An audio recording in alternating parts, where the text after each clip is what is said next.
parce que bëggu leen a yem ak ñi nga xam dañoo tëdd nelaw te waru leen a yem aussi parce que mënoo si biir formation ba pare ki tëddoon nelaw ngeen bëgg a yem ci dans la classe mënut a nekk donc ñun dañuy saluer aussi courage boobu ngeen am loolu courage la détermination la aussi ak volonté aussi bëgg a jëm ca kanam te loolu tamit day ñaan yàlla defal leen ko li ngeen ci yéene woon ba tax ngeen dugg ci cours de vacances ngeen inscrire day ñaan aussi yàlla may leen ci lu kawee seen njot ci bu ngeen demee ci année scolaire bii di ñëw buy terminal ñu jàll bac avec brio buy troisième aussi ngeen jàll BFEM avec brio loolu lañu leen ñaanal donc beneen bi aussi di remercier parents d'élèves yi parce que ce sont les parents d'élèves ñoom ñoo nangoo bàyyi seeni élèves ñu ñëw donc loolu confiance la dañ ci remercier fi may tëjee mooy di ñaan aussi action citoyenne la dañuy ñaan aussi association bi ñu pérenniser ko pour chaque année ñu mën a jàppale élèves yi pour ñuy préparer les examens futurs loolu dañ koy ñaan association bi di wax ne aussi beneen année ñaan nañ ASC bi gën a yokk implication waaw parce que ren ko expliqué naa la situation ni mu demee loolu moo tax implication bi demewul noonu daanaka mais yaakaar nañ année yi di ñëw waxuma ñun sax mais bépp association boo xam ne yaa ngi ci Kër Sëñ Louga parce que Kër Sëñ Louga du penc kese association yi bëri na fi donc ñu ngi ñaan ñëpp jóge parce que ñii nii nekk fi nekkuñu penc du penc kese ñoo fi nekk ñi fi nekk bëri na donc loolu daal moo doon mooy yi nga xam ne ñu ngi ko ciy wax di ñaan aussi réussite bi nga xam ne rek yaakaar nañ ko ci ñu am ko ci ñu toog bay dégg ñu ne suñu élèves yi ñëwoon fii ci cours de vacances yi ñii jàll nañ bac ñii jàll nañ BFEM loolu lañ ci am di leen wax aussi ab Bayram waxoon na leen lu am solo ci bi ñuy démarrer affaire bi jour bi ñu koy ubbi ni ngeen jël ci exemple xam ne bu ëllëgee aussi bu ngeen demee ba nekk position bi ñuy nekk yéen da ngeen war a encadrer seeni petit frère ak seeni petite sœur donc exemple la rek boo xam ne dañ koy suivre te lu rafet dañ koy copier bañ ñu ko mais wala tricher sax dañ koy bañ mais lu rafet mën nga ko copier. fàtte naa sax remercier association bi tellement damay répété wu tout le temps parce que li ñu fi wax yëpp on l'avait dit ba ñuy def formation ba ñuy def cours yi moo tax bon yu bëree bëri dama ko bàyyi ci à côté parce que je l'avais déjà dit aux élèves mais li ci gën a am solo rek mooy association bi dañ ko war a remercier surtout Baye Dama il est infatigable avec une rigueur bi mu am moom c'est extraordinaire rigueur bi mu am moom parce que man fii Manar dama fiy intervenir maa ngi fi yor benn seconde franco-arabe mais liggéey bi muy def moom c'est un travail extraordinaire yaakaar naa ne jeunes yëpp bu ñu meloon ni ñoom cette association ak aussi équipe nawetaan bi nekk fii muy penc sérieusement kon xale yi ils seront très bien encadrés donc di ñëwaat rek pour ne pas me répéter di ñëwaat sur la question des séries parce que man j'ai un bac L1 L prime mais man complexe bi monsieur Dioum di wax par rapport ak élève L ak élève S ñun suñuy génération on n'avait pas ce complexe xaw ma nag complexe boobu fan la jógee mais ñun suñu génération quand on était au lycée Malick Sall sérieusement on n'avait pas ce complexe entre L ak S ñun xamuñu woon sax exactement ay S ak ay L on est toujours ensemble ñoo doon ànd et cetera si nous avons des problèmes sur les matières scientifiques dañuy dem tranquillement si élèves S yi ñu jàppale ñu ñoom tamit bu ñu doon am problème mu philo wala ay français dañ doon ñëw si ñun lenn daal xamoon naa ko moom compétition bi daal entre ñoom ak ñun c'était que du ñu nangu ku nekk S di ñu ëppale note en français wala en philo léegi nag moom la tendance dafa renversé wu voilà ce sont les élèves de S ñoom ñooy gën a am note yu baax en français en philo et cetera et je crois que ne loolu aussi c'est très important pour ñu wax ko parce que gis nga une série ça reste une série la série les deux séries bu ci nekk am na importance te nee naa leen bu doon série L amul njëriñ yaakaar naa ne ñi ñu jiite fii ñëpp dans la vie politique ce sont des formations ce sont ay kilifa lañ yoo xamante ni ils ont une formation en L donc loolu man je ne crois pas que ni war na leen a dab ba ngeen di am ce problème donc di ñëwaat si li ma doon wax sànq rek mooy élève bu terminal moom sérieusement man li ma ci xam moom c'est quelqu'un qui doit être toujours n'est-ce pas sur le rythme jàng à 100% parfois sax dama koy wax élèves yi di leen raaye naan leen élève bu terminal da nga war a jàng 24 heures sur 24 et je crois que c'est possible hein, c'est très possible parce que boo xoolee les passe-temps yi ngeen di def ils sont énormes keroog dama toog sama lal ba si yàgg rek ma mer rek supprimer TikTok parce que ça me prenait tellement de temps dama mer rek supprimer ko depuis presque 3 jours yoruma TikTok parce que dama xool li may jëlal si temps ma dugg Facebook j'ai vu que ni par jour Facebook parce que Facebook am na fonctionnalité boo xam ne boo fa duggee paramètre da lay wax ñaata temps nga def Facebook ma gis ni je mets 2h45 minutes sur Facebook par jour ma ne sérieusement ñun li ñuy perte temps par jour c'est extraordinaire léegi imaginez man amoon naa léegi yéen les jeunes ñaata temps ngeen war a ñàkk kon dans les réseaux sociaux avant les réseaux sociaux je parvenais vraiment livre 280 pages mën naa koo lire je vous assure su ma ko waxee élèves yi nag am na ñoo xam ne dañ naan non monsieur bi day exagérer 280 pages 300 pages mën naa koo lire en 24 heures en moins de 24 heures mën naa lire un livre de 300 pages mais depuis l'avènement des réseaux sociaux pour me lire 2 pages c'est très difficile te aussi mënoo nekk un élève de L wala même un élève de S te doo lire parce que la culture on l'acquiert à partir de la lecture fii nii on vous guide tout simplement on vous permet d'avoir des notes mais pour avoir de la culture pour avoir de la connaissance je crois que ni yéen a koy amal seen bopp te amoo leen la capacité de voyager donc vous n'avez que la capacité de lire donc essayez aussi de lire surtout les élèves de L là surtout les élèves de L il faut beaucoup lire mais tey da ngay gis élève L boo xamante ni musul lire œuvre au programme ça c'est grave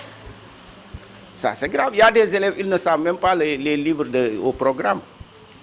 donc du ma leen blâmer ci loolu parce que ñun ñëpp nous sommes à cette station même les profs yi bu ñuy toog naan les élèves ne lisent pas dama leen naan les profs aussi ne lisent pas parce que musuma c'est très rare Sénégal ngay gis kuy lire livre c'est très rare donc loolu aussi dama leen di ci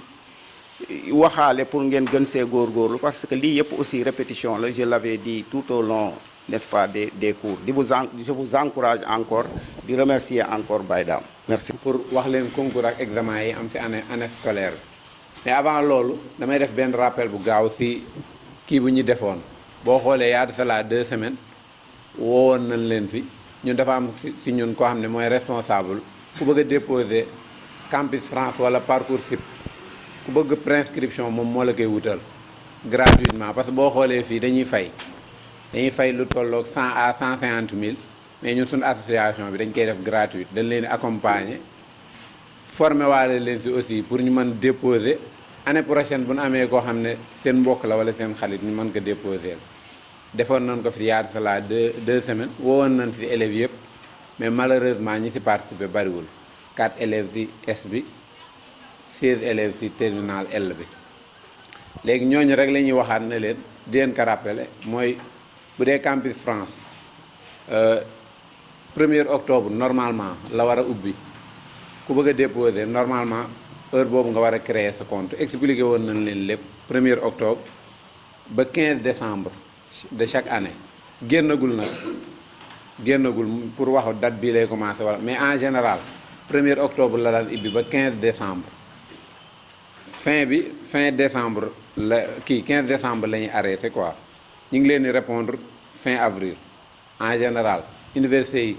dina répondre élève bu déposé woon ne la accepté nañ la wala accepté wuñ la responsable bi waxoon na leen modalité yëpp ak ni ñu koy defee yaakaar naa fekke woon ngeen ko waaw 31 mai la université yi di leen tontu léegi pour résumer loolu moom mooy campus France bu dee Parcoursup en général 15 janvier lay ubbi moom waxoon na leen différence entre Parcoursup ak campus France waxoon na leen ko waaw duma ci ñëwaat après ñi nga xamante ne participer woon nañ ci incha allah dinaa créer groupe dugal leen ci comme ça moom dana leen accompagner moom ak équipe am ba yàlla def ba déposer leen yéen ñëpp incha allah kun ci jël mu xam ne yàlla moo ko dogal léegi bi ci des mooy concours yeeg examen yi mi ngi nii choisiroon naa ci yu bari avant loolu damay lire fin bi pour première kii boo xoolee notez bien laa ci def première bi mooy date yi ma def fii damaa dem def ay recherche 3 années yi passé bokk naa ci groupe IA mooy lépp loo xam ne day soxal élève danañ ko yónnee te buñ ko yónnee man ni seen chef d'établissement yi di jote man noonu laa siy jote mooy man lu ma si mën a partager ak yéen loo xam ne yéen war ngeen see jot yéen ñi nekk ci groupe yi nga xamee ne créé woon nañ ko dinaa leen ko yónnee ngeen am ko à temps te man damay connecté presque 24 heures sur 24 heure bu ma si jotee dinaa leen ko yónnee mooy mën ngeen a bañ a quitter groupe bi lépp loo xam ne soxal na élève seen chef d'établissement yi di si jot man dama siy jot lépp loo xam ne dañ ko war a partager ak élèves yi dinaa ko partager ak yéen mooy date yi quoi date yi ngeen gis fii moo tax defuma si date exacte bi mois bi laa si def ak année bi ci des mooy yenn concours yi dañ siy bind L wala S mais ça ne veut pas dire que série bii rek moo ko mën a def wala bii non non comme ni ko monsieur Dioum ak monsieur Ka waxee dangeen dem KOSP mooy ñuy orienté ñoom dana leen mën a wax exactement concours bu si nekk ban nga si war a mën a def ak boo si mënta def comme ça yow nga teel ko préparé parce que concours dañ koy préparé dañ koy teel a préparé surtout ay santé militaire wala ay EPT wala ESP yooyu yëpp mi ngi ci yooyu yëpp def nañ ko ci ak BFM bi aussi am na LINAC ñoom defaguñ ko ba léegi mooy ñi nga xamee ne BFM ak institut islamique pour ñi nga xamee ne franco la nekk ak lycée d'excellence bu Diourbel bi aussi te foofu mooy ñi nga xamee ne dañuy def BFM mooy ñett yooyu ma lim muy LINAC bi ak lycée d'excellence de Diourbel bi ak institut islamique bi dafa am ay notes yu muy laaj classe bi nga nekk mooy surtout matière scientifique yi muy maths PC SVT au minimum da ngay am 15 jëm kaw même BFM moo tax dañ koy préparer bu dee bu yéen bëgg ngeen see participer yéen ñiy def BFM waaw dernier point bi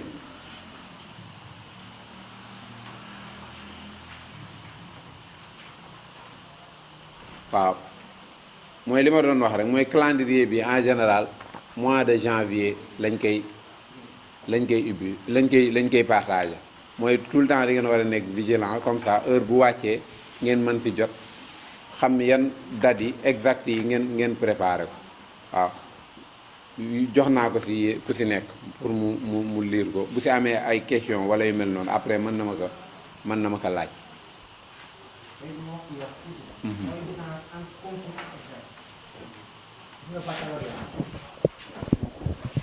Baccalauréat ak BFM ay examen la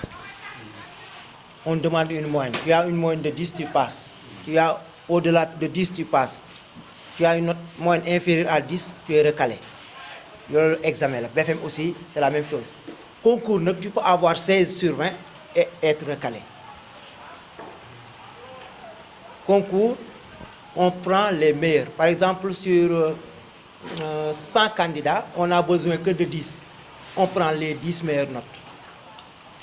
S'il y a 10, 17, tu es classé 11e, tu as une note de 16, tu es recalé. Donc, un concours, ça se prépare. Si vous pouvez trouver, surtout, il a parlé tout tantôt donc, de la santé militaire, ESP, etc. Ce sont des concours qui sont vraiment très sélectifs. Il faut les préparer. S'il faut donc trouver des encadreurs pour ces concours-là, il faut les trouver.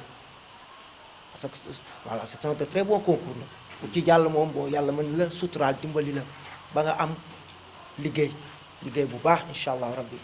mais concours yoy nak ça se prépare comme ni ngeen di préparer baccalauréat ten ko no dajé leen sóoraale concours parce que am na concours yoo xam ni du xaar ba année bi jeex nga jeexal sa programme am na concours yoo xam mën nañu ko def en mi année scolaire jox la ci loo xam ni tey yaa ngi ko waroon a jàng en fin d'année léegi nag boo def concours wut ay encadreur yooyu mën nañ la préparer ci les dernières leçons est-ce que vous me comprenez yéen a ngi may comprendre bu baax am na ci concours yoo xam ne tey mën nañ ko def au mois d'avril par exemple alors que li ñu ciy joxe yaa ngi ko waroon a jàng normalement au mois de juillet léegi si tu trouves un encadreur boobu nga wax dama bëgg a préparer concours temps tel moom nag mën na la defal leçon yooyu avant ngeen ko def en classe looloo tax mu am solo voilà loolu rek laa amoon li ma ci yokk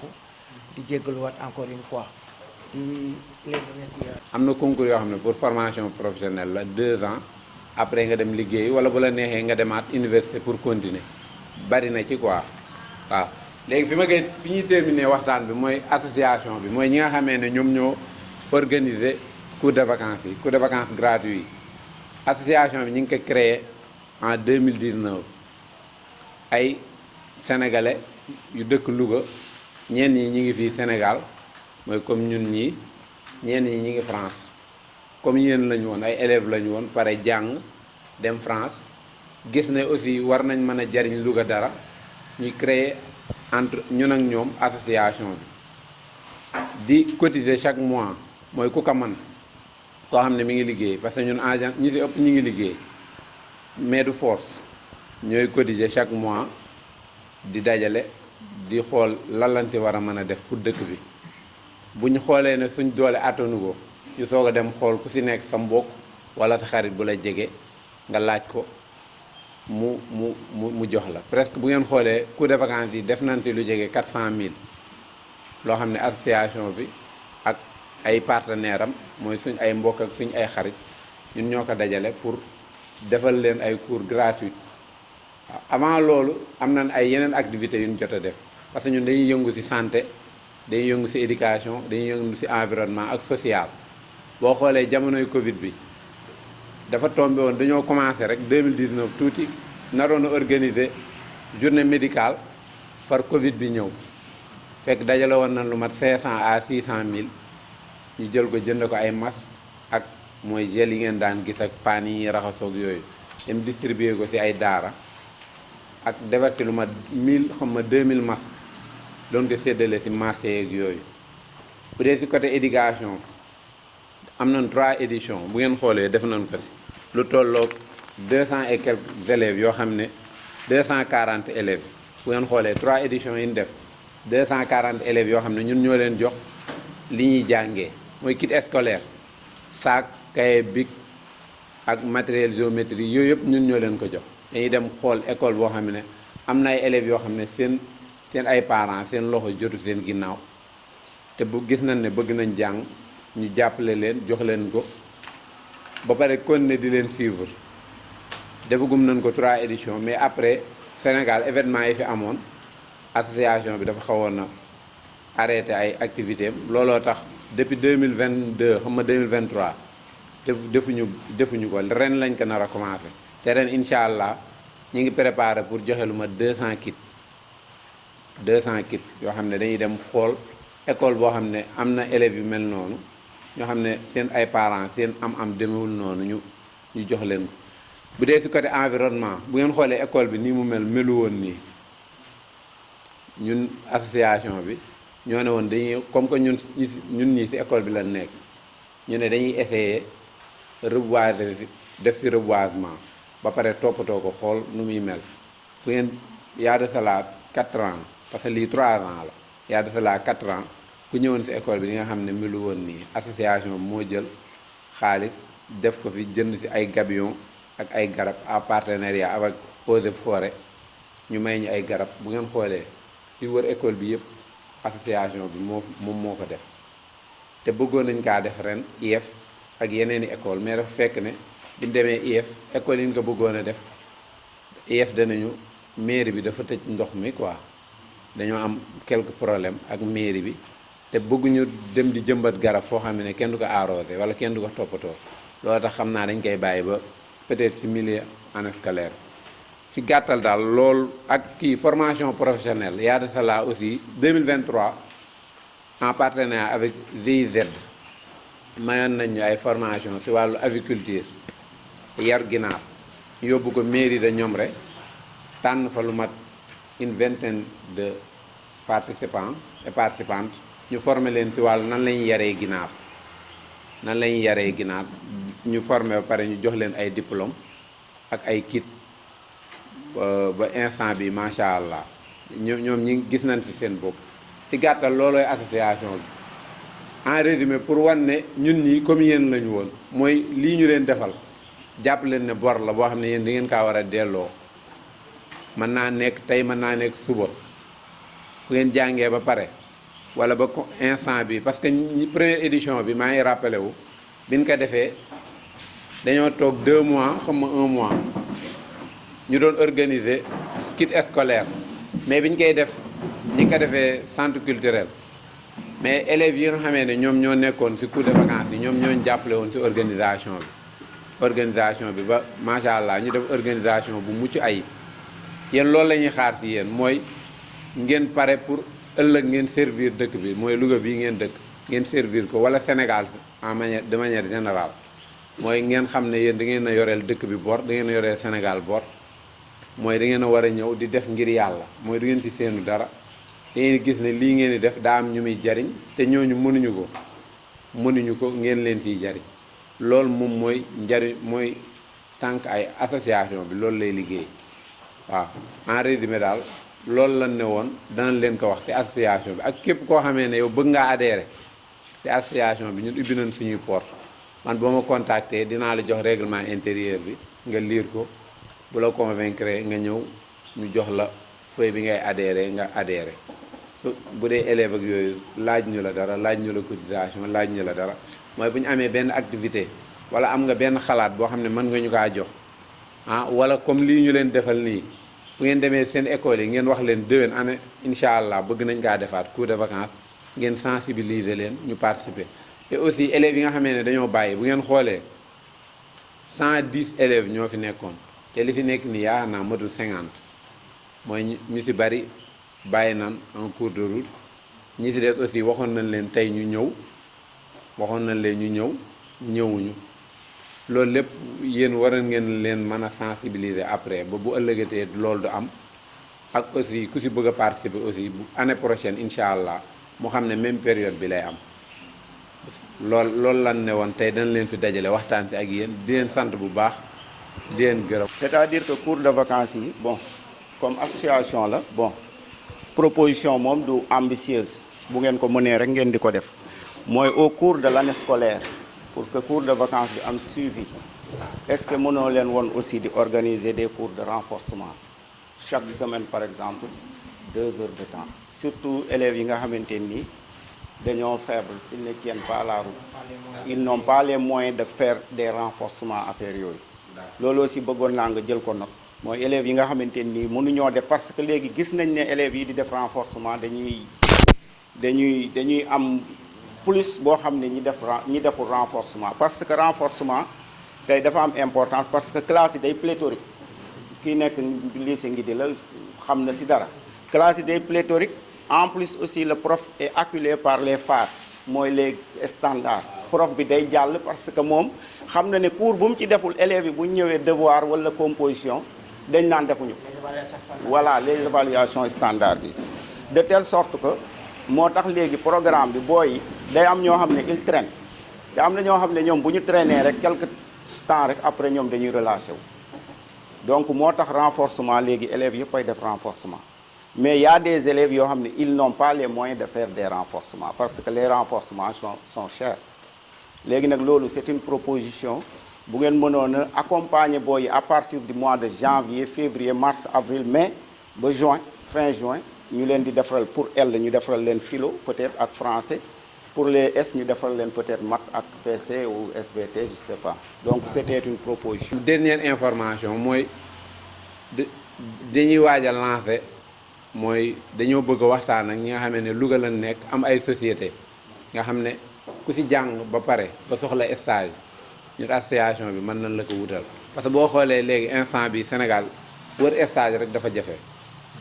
instant bi ñi ngi commencé nañ ci liggéey bu heure bu yembee danañ ko participer danañ ko partager ak yéen peut-être mu fekk mu tombeek yéen ngeen def seen ay 2 ans ba commencé dem stage wala yooyu waaw ñu ngi leen di ñaan ngeen ñaanal ñu ci ba mu yemb nga xam ne heure bu ngeen paree danañ leen mën a wutal stage waaw loolu moom moo doon waxtaanu tey bi léegi ñu xool élèves yi ku ci bëgg a sànni kàddu. asalaamaaleykum maa ngi leen di nuyu yéen ñëpp ku nekk sant mën naa ni waxaluma sama bopp kese ñoom ñëpp laay waxaaleel donc nous tenons juste à vous remercier pour votre engagement bénévole je peux dire grâce à vos cours auxquels nos connaissances s'enrichissent parce que li ngeen def mën naa ni nekkul loo xam ne lu ndaw la te aussi sant man xaw ma nag ñeneen ñi mais man proprement mën naa ni je vous remercie infiniment xanaa kay di ñaan yàlla rek lépp loo xam ne séntu ngeen ko ci seen kii bi ci seen association bi yàlla jàppale leen ci aussi ngeen ñaanal ñu ba li ngeen ñu defal tey boo liggéey ñu fay ko suñuy rek. ñoo ngi leen di nuyu di leen remercier ci participation bi ngeen def pour cours de vacances yi tout simplement di leen wax ne chance bi ngeen am yombul parce que je pense que fii am association buy dispenser ay cours de vacances gratuitement bariwul wala man boog gisuma ko man ci tollee fi ngeen jaar nii jaar nañ fi def nañ ay cours de vacances pour préparer son examen mais à l'époque c'était payant donc c'est juste pour attirer seen attention si occasion yu mel nii su leen ko amee ngeen ciy def engagement bu mat ak sérieux te aussi beneen bi may wax mooy comme association bi li mu leen defal nii en contrepartie su leen yégee ñuy def ay activités lu si mel ne ay reboisement wala activité bu mu mënti doon su leen mënee ñëw jàpp ci genre si seen doole xaw ma nan laa ko mën a waxee sax si seen doole waaye su leen gisee ne ñi ngi distribuer ay kit seen temps permettre la ngeen ko ngeen ñëw def nekk ay bénévole jàpp ci liggéey bi parce que loolu rek ngeen mënal association bi loolu aussi su leen ko defee lu ñuy apprécier la te aussi ngeen gën a sensibiliser seen mbokk étudiants yi ci comportement waaye élèves ci comportement yi ngeen mën ci am ci biir école bi parce que yéen désormais ay ambassadeur association bi